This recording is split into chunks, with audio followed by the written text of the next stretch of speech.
Fala galera, quem está falando aqui é Benjamin Silva e você está aqui no Cristo Cultura, onde cristianismo e cultura pop se encontram. E aqui nós falamos de filmes, nós falamos de animes, jogos, o que tiver bombando aí, parceiro, a gente vai tentar falando aí. Hoje estaremos falando de Obsessão, filme de terror que saiu esse ano, que pra mim, já vou dizendo spoiler aqui, ó.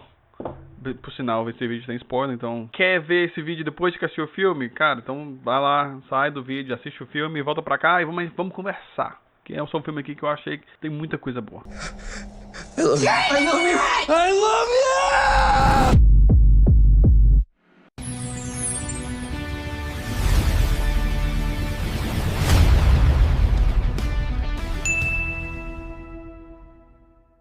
Mas o melhor filme de terror, cara, desde Hereditário. Eu assisti Hereditário, gostei demais. Tanto que o diretor desse filme botou todo mundo que participou do filme pra assistir Hereditário, porque Hereditário é tão bom que ele meio que puxa esse espírito de... Assim, falando de espírito, filme de terror é meio esquisito, mas ele puxa essa ideia de Hereditário que eu achei acerto assim em cheio. Mas antes de falar do filme, nosso patrocinador oficial, The Bible Quiz. E aqui, galera, sem exagero nenhum, se você não tem o The Bible Quiz ainda, você tá perdendo. Todos os dias você vai responder uma pergunta relacionada a um capítulo da Bíblia. E estamos indo pela Bíblia devagarzinho. A gente tá agora em Êxodo, sei lá, 20, não sei, não tô lembrado não. Peraí, deixa eu... eu tô usando o celular pra gravar, eu ia ver agora, eu tô usando o celular pra gravar. E quando você responde uma pergunta sobre um texto que você acabou de ler, sim, tem a tendência grande de você, de ajudar a memorizar, né? Você acertando ou errando. Mas não é só de quiz que o The Bible Quiz vive, tem também o Wordle, tem também categories, categorias, tem o Espadas para o Ar, tem vários jogos. O aplicativo já tem mais de 500 perguntas, 500 Wordles. Então assim, cara, vai lá, baixe, jogue, é gratuito. Bora pra review aqui, ó. De novo, de cara, ó. Eu vou dar um resumozinho aqui, basicão do filme. Daí pra frente, parceiro, spoiler. Então, ó, vaza. Se não quiser, vaza. Resumo do filme sem spoiler. No filme Obsessão, a gente vai ver a vida de 4 personagens. Esses são... tem o Bear, que é extremamente apaixonado pela moça Nikki. E tem os 2 melhores amigos desses personagens, né? O Ian é o melhor amigo do Bear. E a Sarah é uma amiga também ali, bem próxima dos 2. Bear é extremamente apaixonado pela Nikki. E um dia ele decide presentear a Nikki com um negocinho que se você quebrar partir ao meio, realiza um desejo. Aí ele quer dar esse presentinho pra ela, por sinal, ele não sabe que isso acontece de verdade, que isso realmente é verdadeiro. Ele tá assim numa loja meio de voodoo, essas coisas assim, mas ele compra besteira, tanto faz. Aí ele vai lá, quer presentear ela, não consegue, ele quer conversar com ela, mas ele é meio frouxo. Ele tá lá dando tchau pra ela, aí macho, quero que a Nikki me ame mais do que tudo, né? Mais do que todo mundo nesse mundo. Aí ele quebra, pum. Aí a partir daí começa o filme. Contraindicações, antes de dar minha notinha, ó. Contraindicações. Filme de terror pesado. Dá medo. Eu fiquei com medo. Assisti tudo. Não fechei os olhos pra nada. Mas deu medo. Gostei muito. Mas deu medo. Então assim, tem cena gore. Tem violência assim explícita. Tem um conteúdo sexual? Tem. Não é explícito. Mas tem. De fato, o filme não é algo pornográfico. Mas tá no filme de maneira bem básica. Tem muito palavrão. Não sei como é que vai estar legendado aí, mas tem muito palavrão em inglês. Tem um pouquinho de ocultismo. O rapaz, o Bear, ele vai numa loja de ocultismo, de coisa assim meio de voodoo, meio de macumba, sei lá. Compra um negócio e o negócio tá certo. O que eu quero te dizer é, não mexa com suas coisas. Não se envolvam com isso, gente. Você só sai de perto, parceiro. Sai de perto. Passa longe. Então vamos lá para a nossa review. Qual a minha nota? Cara, minha nota, ó. 9. Um 9zão da massa. Cara, filmaço, gostei demais. Começando com trilha sonora, cara, top demais, aquele negócio meio nostálgico, meio... cara, eu vou botar um vídeo aí, eu vou botar um áudio aí na tela bem rapidinho, só pra vocês terem uma noção mais ou menos do que é a trilha sonora. A trilha sonora, ela tem, sei lá, aquele... Sabe aqueles videocassete antigos que tem uma música assim? E tem um som um pouquinho distorcido, porque, sei lá, é antigo e não tá tocando direito. A trilha sonora é mais ou menos nessa vibe aí, cara, é difícil explicar, mas é uma vibe meio anos 90, melancólico, não sei te explicar direito não. Mas assim, onde esse filme aqui, ele, cara, nota 11 assim, pra iluminação e fotografia. Cara, que fotografia impecável. Esse diretor, ele sabe o que tá fazendo. Ele faz algo nesse filme que eu acho extremamente inteligente, que ele usa você, o espectador, para criar o terror em você mesmo. E vou explicar como é que isso acontece. Quando a gente está no escuro, quando a gente está enxergando algo que está muito escuro, o nosso cérebro vai tentar desvendar o que a gente está tentando ver. A gente está olhando aqui, ó, a gente está meio que focando com o olho, e o cérebro ele vai tentar ajustar essa imagem para algo que a gente consiga entender. Um exemplo bem basicão, que acho que todo mundo já passou por isso, que é, tu tá no teu quarto, tá escuro pra caramba, e tu vê lá a cadeira lá com a roupa em cima, e parece que tem uma pessoa sentando lá. Tem a forma da pessoa ali, mas tá tão escuro que teu cérebro ele tá meio confuso, e ele vai tentar projetar o que ele acha que tá ali. Muitas vezes, essa tentativa de projetar acaba te assustando, porque tu vai ficar, caraca, tem uma pessoa ali mesmo, velho, e não tem. Então, assim, esse filme ele vai trabalhar nessa ideia parecida. Tem algumas cenas que tá bem escuro, você percebe, tem uma pessoa ali, você percebe que tem uma pessoa ali, você vê parte do rosto ali, mas como tá tão escuro e teu cérebro tá querendo entender o que é que ele tá vendo, e muitas vezes o teu cérebro projeta algo que é até mais assustador do que tá de fato ali. Mas, por exemplo, tem alguns filmes que você assiste, filme de terror. Você assiste Mother, aquele filme lá que tem o bichão lá grandão que dá medo lá.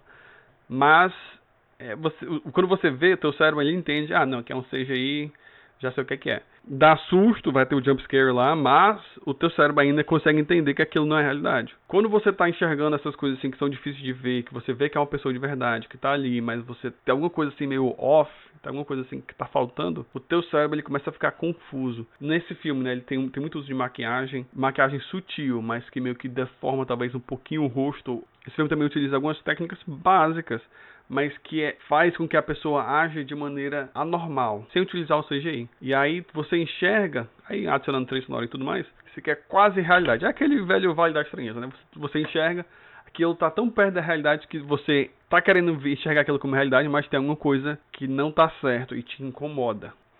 E, cara, vale ressaltar, cara, atuações dos 64 pessoas, né? A atuação dos 4 são excelentes. Dos 4, sem exceção nenhuma. Agora a Nick, ela pra mim merecia Oscar. Não, tô brincando. É uma atuação tão boa que se fosse quase qualquer outra atriz, cara, você sairia do aterrorizante, do tá me incomodando, pra algo que é risível ou deplorável, ou aquele, sei lá, que a gente fala que a gente chama de cringe. Mas tinha uma chance muito grande de ser algo meio cringe. E não, saiu de fato algo sinistro. E outra coisa nesse filme que eu gosto muito, ele tem construção de mundo, cara. Ele estabelece algumas regras, esse desejo, né? Ele estabelece algumas regras e parte da trama é desenvolvida através dessas regras. Que regras são essas? Quando o personagem faz um desejo, você só pode fazer um desejo. Tanto que o personagem mais na frente no filme, ele tenta comprar um outro objeto para fazer outro desejo. E não consegue. Ele segue essa regra. E tem duas formas de se acabar um desejo. O primeiro deles é outra pessoa desejar que o meu desejo seja inválido, ou se eu morrer. O filme trabalha com essas regras. Eu gosto muito de filme, cara, que são poucos personagens e trabalha bem os poucos personagens que tem. E bem rapidinho, por que não é um 10? E eu vou explicar o porquê. Um dos motivos, e esse motivo é assim, eu tô falando essas coisas aqui, é besteira. Isso que eu tô falando é besteirinha. É quase um 10, mas assim, esses detalhes que eu vou citar agora é detalhe. A cena no final, ela lembra um pouquinho do final de Hereditário. E ela tinha tudo pra ser uma das cenas mais aterrorizantes do cinema. Eu tava pronto, caraca, esse aqui vai ser o bicho, velho. E ele começa muito bem. Caraca, eu fiquei, caraca, mano, é o final de Hereditário aqui. E eu achei que acabou terminando meio rápido. Achei um pouquinho, me desapontou um pouco. Poderia ser épico, poderia ser um 10, mas não foi um 10. Outra cena que me incomodou um pouquinho, e aqui eu já tô dando spoiler do filme, assim, já falei, então dane isso aí pra você aí. Tem uma cena que o Bear, ele tá querendo desfazer o pedido que ele fez, de que ela o amasse acima de tudo, e ele vai pro amigo dele, o Ian, pra que ele desfaça esse pedido. Só que ao invés dele chegar pro amigo dele e falar, ei cara, tem como tu quebrar isso aqui e falar isso aqui? Tipo assim, ser bem objetivo. Ei cara, tem como tu desejar isso aqui? Só que aí o Bear, ele vai adicionando algumas informações que são desnecessárias. Ele vai falando, eu sei que tu gostava da Nick. São informações assim que deixa o Ian meio com raiva, e aí ele acaba não tomando a decisão de ajudar o Bear, né? Você tá irritando alguém de maneira que não precisava. E aí quando você percebe essas coisas, é excelente pra trama. Ele não consegue resolver o problema de cara, mas poderia ter sido melhor executado. Também tem a outra cena lá que ela tá numa festinha, tá o casal na festa, né? E ela tá agindo de uma maneira extremamente bizarra. E tá todo mundo assim sentado, olhando. Eu não sei se é a cor da geração Z agora. Se fosse eu tinha me levantado e falar, ei, meu filho, vamos para o hospital, ou vamos pra igreja aqui, começar um louvorzinho aqui. Mas assim, ela tá agindo de uma maneira absurda, falando coisas absurdas. Ela tá todo mundo sentado assim, tipo... Estranho. Ai, meu Deus. Tipo, mano. Mano, sei lá. Me tirou um pouquinho da cena. Mas tirando isso, cara, e algumas outras coisinhas, obviamente. O filme é 10 de 10. Mas assim, como tem essas coisinhas, então é um 9. E o que é que a gente pode aprender com esse filme? Cara, eu tirei 2 lições. A primeira lição é: graças a Deus, Deus não nos concede tudo que pedimos. Já parou pra pensar que muita coisa que a gente pede é ruim? Seria ruim pra gente? Tiago 4,3 fala que pedis e não recebeis porque pedis mal. A gente pede mal. O Bear, no filme, ele pede muito mal. O desejo que ele pede, quando feito, como ele pediu, é um absurdo, é caos. Nós somos seres humanos pecadores e os nossos desejos estão contaminados pelo pecado. E muitas vezes quando a gente vai pedir para Deus, até mesmo em oração, esse pedido pode estar também contaminado pelo pecado. Tem 2 filmes que tratam esse assunto um pouquinho mais adentro. Acho que um deles é o Todo-Poderoso, que tem uma cena que o Jim Carrey, ele realiza o desejo de todo mundo e cria um caos enorme na cidade. E tem o filme Wish também da Disney, que... esse aqui é ridículo. Que todo mundo tem um desejo, mas tem um rei lá que ele concede desejo de algumas pessoas. Alguns desejos são que ele acredita que são melhores, que são bons, e outros não. A menina fica lá, não, realizar o desejo de todo mundo. Oxe, minha filha, tem gente que desejando para outro morrer, tem gente desejando aqui para ganhar 1 milhão de reais, e às vezes ganhar esse 1 milhão de reais aí seja sua queda e você não sabe. Então você tem que ter cuidado com o que vai pedir. A gente tem que pedir: Deus, me dê só o que é necessário para mim. Não fique me... eu tô ficando com raiva. E como o Daniel falou também em outro vídeo, Jeremias 17:9 fala que o nosso coração é enganoso. E graças a Deus a gente tem um Deus que não realiza tudo que a gente quer. E fazendo analogia com a família, graças a Deus que a gente tem pais que impedem a gente de comer doce o tempo todo, de fazer o que a gente quer, de ficar acordado até mais tarde, de não querer ir para a escola. A gente tem pais que às vezes fazem o que a gente quer, mas às vezes tem que botar o pé e falar: ei, isso aqui não, cara. Caraca, eu tô aqui com o fundo aqui preto. Eu falando aqui, né? Eu falei do negócio aqui do de que a escuridão pode fazer, né? Eu tô vendo aqui as coisas aqui no fundo, aqui preto, e eu fiquei, caraca, mano. Dava pra uma pessoa estar bem aqui, né? Nesse cantinho aqui, eu não tô vendo. Mas enfim, vamos... Já olhei pra trás e ei, mano. Mas vamos lá. E a segunda lição que a gente pode tirar do filme é o perigo de controlar pessoas. O Bear, no filme, ele até faz quando ele faz o desejo, ele até faz de maneira inocente. Ele não acha que vai dar certo. Ele faz o pedido e a menina começa de fato a amá-lo de uma maneira absurda. Só que com esse desejo, a Nick ela vai vivendo só pro Bear. Ela não vive mais pra si. E no caso ela começa a se... No caso tem uma cena que o Bear, ele tá indo embora, ele tá saindo de casa. E a Nick, ela tá sorrindo, esperando ele na porta. E ela começa a mijar em pé. O que é que isso quer dizer? Isso quer dizer que ela não vive mais pra ela mesma. Ela tá vivendo 100% exclusivamente pra ele. Mijar no chão, comer mal, isso é irrelevante. O que importa é o que é que o Bear tá sentindo e se ele ama de volta. Obviamente, isso vai maltratando a Nick, né, o corpo dela. E o Bear percebe isso. Aí ele vai lá e liga, né? No caso, ele comprou esse brinquedinho de fazer desejo. Ele tem um número de telefone atrás. E ele liga pra esse número de telefone. E ele pergunta: esse negócio é de verdade mesmo? O cara fala, é de verdade. Aí ele pergunta: você quer cancelar o desejo? Aí o Bear fala: eu não quero cancelar, eu quero alterar. Aí o macho... Quando o Bear faz o desejo, meio que um ser entra dentro da Nick para que esse desejo seja realizado. E a Nick, ela perde essa autonomia, essa liberdade que ela tinha de ser a Nick. A vida dela agora é basicamente só pro Bear. Ou seja, ele quer fazer um outro desejo corrigindo as imperfeições que o desejo que ele fez trouxe. Mas ele não tá nem aí pra Nick. Ele percebe que a Nick não é mais ela mesma. Ele percebe que tem meio que uma entidade vivendo dentro da Nick. Mas isso pra ele não importa, porque ela está satisfazendo os desejos dele. Bear nunca amou a Nick. Bear estava obcecado, talvez pelo corpo, pela beleza, por quem ela é e talvez o status que ela traga pra ele por ele estar com ela, mas ele nunca amou a Nick, porque a partir do momento que ele fez o desejo, a Nick não estava mais lá. Era uma outra pessoa ou uma outra entidade, ou para ao meu entender, um demônio que estava dentro dela.